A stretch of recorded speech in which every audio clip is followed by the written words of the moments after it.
No, God! No, God, please, no! No! No!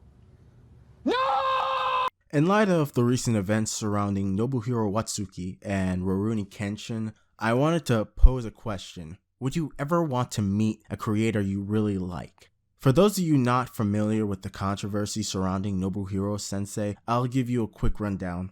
So, Nobuhiro Watsuki is the mangaka for the critically acclaimed manga series Rurouni Kenshin, and in late 2017 he was caught in possession of child pornography.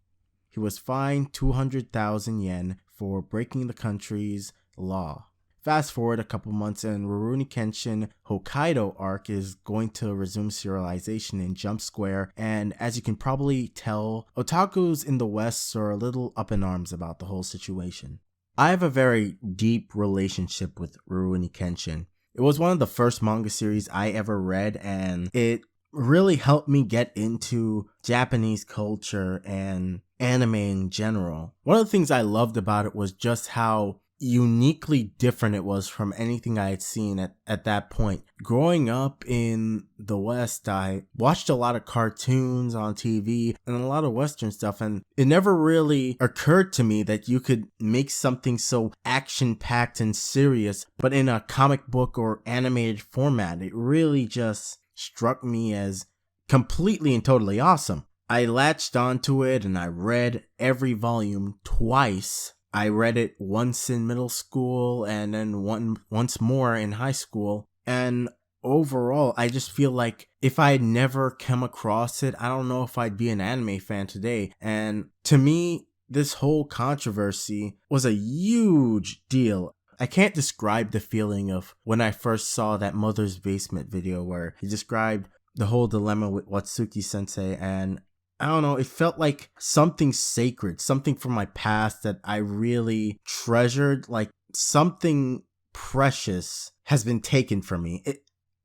I don't want to sound selfish, but that's how it really feels like. Kenshin was really, really special to me, and now that Watsuki sensei has done this, it's soiled the legacy of his work, and it's by far one of the most depressing things that I've come across in recent months.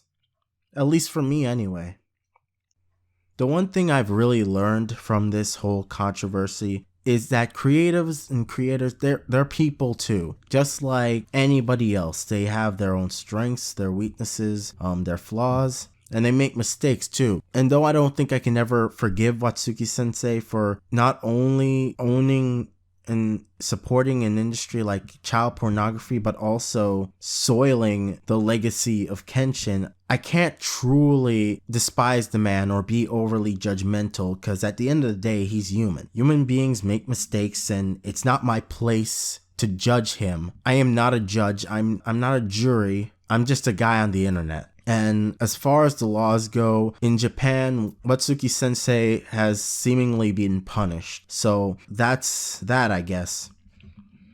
My feelings aside, when you hear a creator makes a mistake or says something that he or she shouldn't have, it really has a jarring effect on the fan base. The irony of the matter is that people can't handle looking at humanity, and they're going to get really pissed off. Most people would jump at the opportunity to meet a creator they really admire, but really there are very few people who are truly ready to. Now, when I say that, I mean that because a fan base only knows a creator through their work, they can't truly understand every facet of who that creator is as a person. And when they're confronted by that, it can tear them apart. I've seen comments about the situation where people think that Watsuki sensei got off with a slap on the wrist. And I want to address this real quick. Assuming that you're American, you're probably used to a justice system that dishes out really harsh punishments.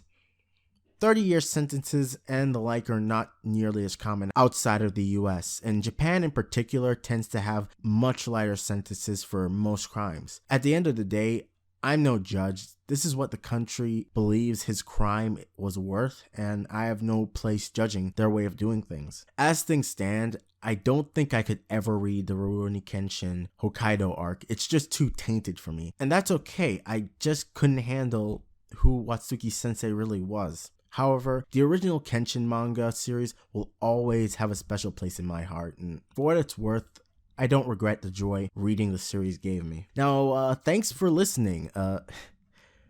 This was very therapeutic for me, especially considering how close I really held the original series. If you really like this, please thumbs this video up, subscribe. Thanks for listening.